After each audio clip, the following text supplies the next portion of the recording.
Hey there, Jeff Lerner here, and in this video we are talking about 3 ways to live your most awesome life. If you want to have an awesome life, you are in the right place, so tune in as we break down my super simple, tried and true process for making living your best life not only straightforward and easy to explain, but easy enough that you can actually do it, you can actually implement it, you can actually remember how to do it while you're living your life day to day and all the chaos and all the stress is happening, and it's so simple that you won't get overwhelmed and forget, oh yeah, I'm supposed to be living an awesome life, and it's really simple, and this is how to do it, okay? So stay tuned, and we're gonna cover 3 ways to live your most awesome life.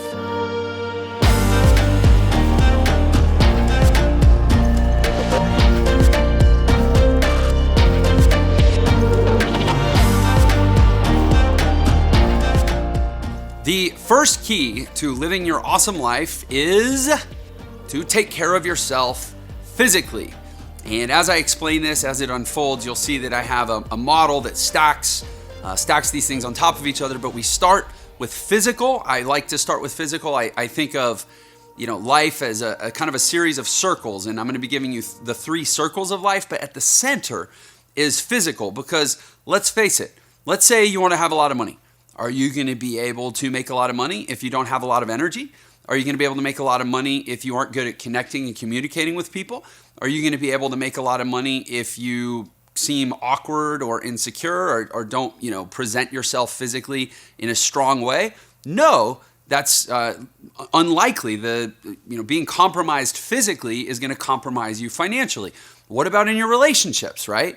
You're sitting there, you're hanging out with your spouse, you're hanging out with your kids, and you're lethargic, and you're nodding off, and they want to play, or they want to do something fun, and you're too tired, and how's that going to play out, right? Not great. It starts with physical. Your physical wellness, your physical health is literally the fuel cell, if you will, that sits at the nucleus of your entire life. So the first way to have your most awesome life is take care of yourself physically. And you might be like, so this guy made a YouTube video to tell me that I should take care of myself physically? Yes, I did, because statistically, most people don't. It can be self-evident and obvious information, but the way it actually plays out in reality, not so impressive. As a species, human beings do a very bad job of doing what we already know we're supposed to be doing. So I'm going to state the obvious and say taking care of yourself physically is the first key to having your most awesome life. But I'm going to go a little deeper than that. I've actually broken down the most optimal way to take care of yourself physically. And when I say, physical, what do I mean? I mean optimization of the body and the mind. A lot of people forget the mind is an organ. The mind is actually the single biggest consumer of energy in the body. The brain is actually the most energy heavy, fuel draining organ in the body, right? So when we're talking about physical well-being, we're talking about taking care of the body and the mind. Now, I break this component of life into 5 different sections. You're going to want to write down these 5 different areas of your physical well-being, because a lot of people, when they think of taking care of themselves physically, they just go, oh, I need to go to the gym and get big muscles. Well, I mean, that's cool. That could be a good strategy for you, but that's not nearly holistic enough and broad enough to constitute a really complete approach to physical health and physical wellness. So the 5 areas of physical wellness are your diet, your exercise, your biochemistry, which is literally like the chemicals and endocrine processes going on in the body, your neurochemistry, which is the same, only specifically inside of the brain. These are neurotransmitters. This is your dopamine, oxytocin, serotonin, and so forth. And then finally, what I call solitary spirituality. And you might be like, whoa, spirituality, is this video going to get all woo-woo? No, but there is an element of your spiritual practice in life, if assuming you entertain those sorts of things, whether it's prayer, whether it's meditation, that has a specific physical impact.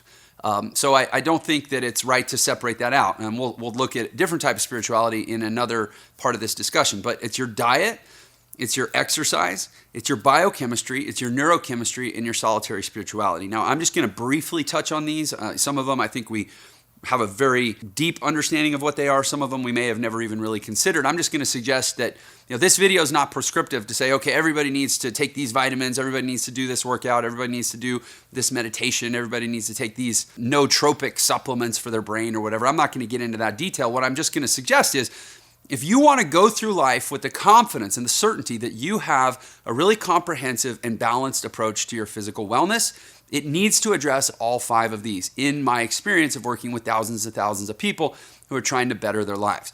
So diet, do you have a specific diet philosophy, whether it's counting your macros, whether it's focused on just purely caloric intake or hitting a certain number of grams of protein, or it's veganism, or it's paleo, or it's keto, whatever. Do you have some sort of intentional dietary philosophy in your life that you stick to that helps you do one of what I believe is the most important things when it comes to living an awesome life, which is reduce the number of decisions that you have to make.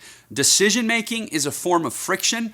It's a form of energy drain. I talk about all the energy that the brain utilizes. Well, the number one thing that utilizes energy in the brain is constantly making decisions all the time, right? If you can reduce the number of decisions that you have to make in your life, that one thing alone will improve the quality of your life. And that's the great thing about having a strict dietary philosophy. Just, do your own study, do your own research, come up with what works for you, and then decide it and stick to it.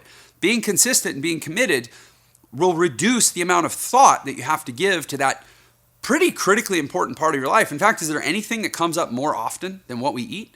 The average person, let's say they eat 3 times a day. I eat more like 5 or 6 times a day. That's 5 or 6 times a day that I would have to sit there and think about what I'm going to do and make decisions and measure my priorities and consider all the factors. Whereas if I have a strict dietary philosophy and I've already planned it ahead of time, it's literally as simple like, oh, I got 15 minutes. Okay, boom, grab the meal, eat it, done, back to work.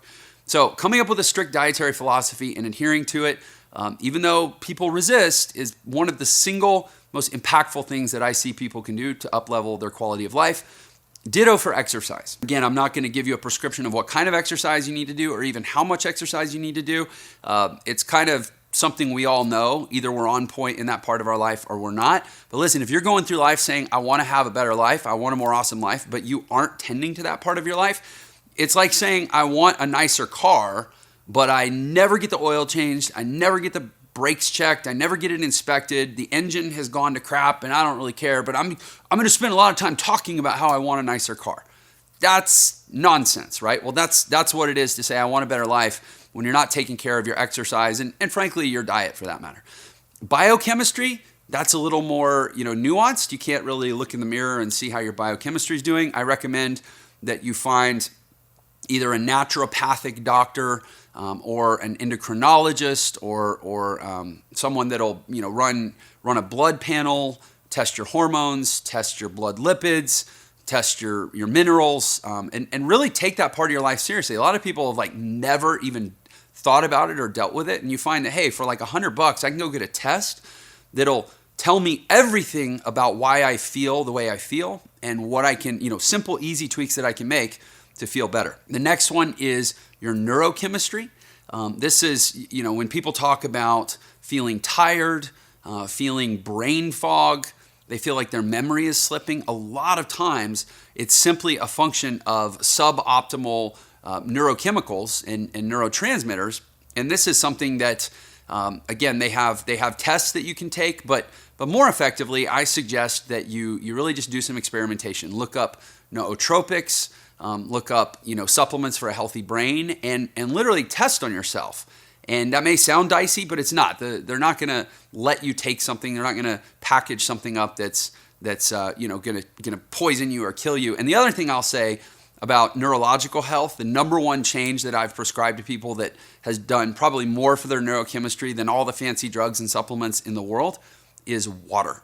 I guess it was 6 years ago, made a commitment to myself that I was going to start drinking half a gallon to a gallon of ionized water every day. So not just any water, not just water you buy at the grocery store, but specifically ionized water that's had hydrogen added back to it. Focus, clarity, mental energy, mental acuity, the ability to quickly recall words. Honestly, the ability to make, extemporaneous videos like this and not fumble all over myself has been so enhanced simply by the decision to drink consistent ionized water. And fatigue, less sleep, better energy levels, and a more consistent energy and focus throughout the day is another thing that I've really noticed from that. So tending to your neurochemistry as well as your biochemistry. And then finally, solitary spirituality, which again means anything that is about accessing your source energy or your higher power or your God, or just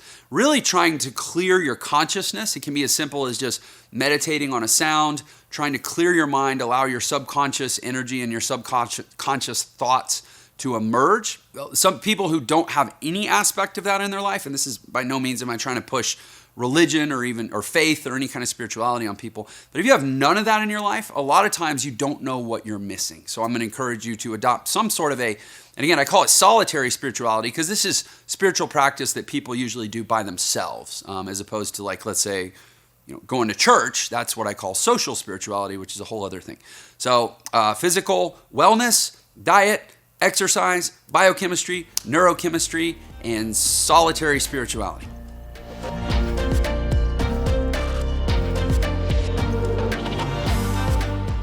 The next area of life that you need to tend to if you want to have the most awesome life possible is your personal life. So we started with physical, now we go to personal. And the reason I talk about physical, then personal, and then we'll get to the third piece here in a minute, is because I think of it as an inside-out model, right? You work on your energy, you work on your body, you work on your ability to project and connect, and then from there you go to your personal relationships, which is actually the most direct, close proximity people that you connect with. I define your personal life as relationships where you have a direct impact, as opposed to, let's say, like this right here, where I'm speaking to you, but most likely I don't know you, and I would consider this to be an indirect impact because of something that I put out to the world. That's more part of like my business or my professional life. But your personal life is people that you impact directly. And a lot of people don't maybe consider this, but the first person that you impact directly every day with your communication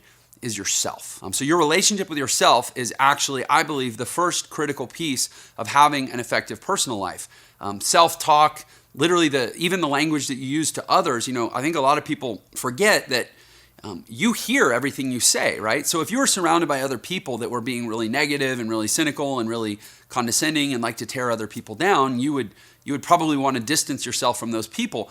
But if you're that person, then you're hearing yourself be in that same energy all the time, and it becomes self-fulfilling. If you're being negative, you hear negative, you feel negative, makes you more likely to speak negative, you hear negative, and so on and so forth, right? It's a loop. So really, really nurturing your relationship with yourself via the words you say out loud and the words that you say in your head. And then obviously family is the next closest layer of our personal life and our relationships, and being really, really intentional about those relationships. And not just, families where a lot of people get super fouled up and kind of caught up in the emotion of the thing. If every time you're speaking to a family member, you're not thinking about what you're saying, you're not thinking about what you're feeling, you're thinking about the relationship that you would like to have in the long run with that person, and you tend to that first. It's a really, really hard discipline to develop, and I would extend this to all relationships, but especially with family. If you're always operating from the standpoint of how am I adjusting or tweaking or building this relationship, not what do they need to know and how do I feel and how do I get my needs met in the moment, right? Just being really, really circumspect, really intentional about relationships with your family. Ditto for friends. A lot of the calculus with friends is not so much, or it's not only, how am I communicating, how am I connecting with friends, but how much am I communicating, how much am I connecting with friends? One of the best exercises that I've seen people do in their life is to actually draw all their personal relationships on a piece of paper and then put a few rings around themselves and kind of have like the closest circle, the next closest circle, the next closest circle, and then the outside the circle, right? And to look at all their personal relationships and put them in the circle where they ideally think that they belong. And a lot of times what they find out is that in terms of their time and their energy, there's people that they're in too much proximity to, that they're being too impacted by, that actually are relationships that would be better if they were more distant, if they were in a more distant ring of the map, so to speak. So really, really being intentional with your friendships. Ditto for coworkers. That can be a muddy one because a lot of times we just kind of assume that we're supposed to be friends with people just because we work with them.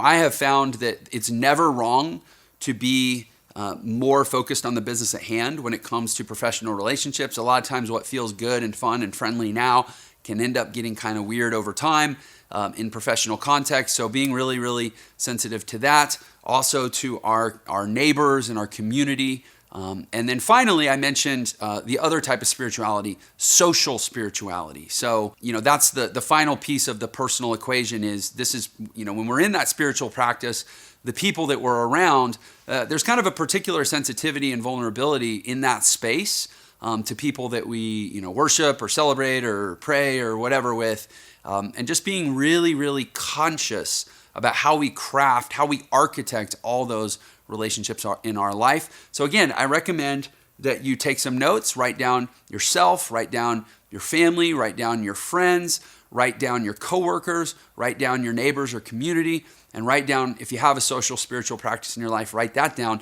and just do some analysis and say, are all these things in their proper place in terms of the energy that I give them, the time that I give them, the impact that they have on me, the impact that I have on them? Are these balanced reciprocal relationships, or is there some sort of a power imbalance? Just being really, really intentional. That's really what all this is. Living an awesome life is about intentionality. It's about not being a victim or a leaf in the wind, not taking what comes, but being super intentional about architecting and planning everything in advance. Because again, that reduces the number of decisions that you have to make. If somebody calls you and says, hey, you want to hang out this weekend? If you've already got a mental frame and a blueprint for how that person, how that relationship, and how that activity fit into your life, you don't have to even think about it. You don't have to decide. You can literally just go to your notes and be like, no, you know what? I'm going to pass. Thanks for the offer. Super easy. And that reduces energy drain, and that gives you more mental energy for the things that are more important in your life and ultimately going to move you forward. I would say at the core of the personal life dynamic is all about influence. Who are you being most influenced by? Who do you have influence over? And is it exactly the way you would engineer it if you got to start over, if you got to wipe the slate clean of all your relationships so nobody's feelings were involved, and say, hey, how do I want the relationships part of my life to look? What influences do I want? What influence do I want to be? And engineer it from the get-go. Do that exercise, and then frankly, do the hard thing, which is to re-engineer it in your actual life. That's basically what it all comes down to with your personal life. The third and final piece of the awesome life equation, which is probably where a lot of people thought I was going to start, and maybe where a lot of people start in their own mind, is your professional life, which, let's face it, for most people, they're like, oh, how do I get paid? What do I do to get paid? And how much do I get paid? But it is more than that. I really define your professional life as the indirect impact that you have in the world and what I call your value exchange. How are you putting out your value to the world? And how are you being compensated or reciprocated for that value back into your world, right? So if you, let's say you don't have as much money as you want, there's a simple fact at the root of that, which is that whatever you're putting out to the world is not valuing as highly as maybe you want them to. And so you're not getting the value back via your value exchange with the world. That's why you're not getting as much money as you want. So you can say, oh, that's not fair, that's not right. But at the end of the day, it doesn't really matter what you think. The market determines what things are worth. The market determines what people are worth. And this isn't just about money. This is about influence. This is about reputation. This is about authority. This is about the ability to attract other types of resources, both capital, non-capital resources, even relationships, right? It's all an estimation and exchange for the value that you're putting out in the world. And this is, at first people resist this idea in my experience, but it's actually really liberating because you get to take feelings out of it. You say, oh, it's not woe is me and boohoo, life's not fair. It's just really simple. If you don't have the things you want in this world, it's because the world isn't valuing what you're giving as much as you want it to. So what are your options? Your options are to up-level what you're giving. Get smarter, get more informed, get more energized, get more passionate, meet new people, right? Change the dynamics of the value equation, and then you're more likely to get the value back that you want out of life. That's your professional life. So obviously, again, for most people, it starts with how do I get paid and what do I get paid? But the kind of subcomponent of that I think a lot of people really have not fully embraced. And I do feel like in the digital age now with social media, people are starting to think this way more, but I don't necessarily see it always being done in the healthiest way. But that's to think of yourself as a brand, right? Your brand, great quote, I think it was Jeff Bezos said it, your brand is what people say about you when you're not in the room. So it's essentially taking everything that you're putting out to the world professionally and removing yourself from the situation, and then like imagine you had a mic and you got to hear what people say about you. That's going to be probably the greatest predictor of your quality of life, at least in terms of finance and resources. Like if you're not in the room and people are like, man, that guy, that girl, she's so awesome, gives me so much value, super positive, great energy, always trying to help people, what a winner, what a star. If that's what they're saying about you and you're not in the room, your life probably reflects that. You're probably getting value back from the world. Whereas if you're not in the room and your brand, which again is what they're saying when you're not there, is more negative, likely your life reflects that. So instead of only fixating on what you do, what job you have, what amount of money you trade your hourly time for, be thinking about yourself as a brand, as a commercial product, right? It's about packaging. It's about, I don't know what, shelf appeal, right? Like it's all the things that go into your brand. It's about your energy. You know, people forget what you say. They forget what you do, but they'll never forget how you make them feel. Your brand is ultimately how do people feel when they interact with you, because that's going to determine what they say about you when you're not around, and it's probably going to dictate what the market values you and ultimately what the market pays you. Probably a lot more we could say about professional life. Frankly, I have a company called Entre Institute that teaches at length on all of this stuff, but especially on business, marketing, skills development, the things that really can get you paid in this world. So I'm not going to try to, go too in depth on that in this video, but that is ultimately my framework for having the most awesome life possible. It's getting your personal life in order, getting your physical life in order, then your personal life, because you can't give what you don't have, right? So you got to shore up what you have, then shore up what you give, and then shore up what you give indirectly from more of a mass and broadcast version. In other words, controlling your brand so that you get all the rewards that you want out of life. So there you have it. The 3 keys to your most awesome life: physical, personal, and professional. We use the terms in my community: physical, personal, and professional excellence.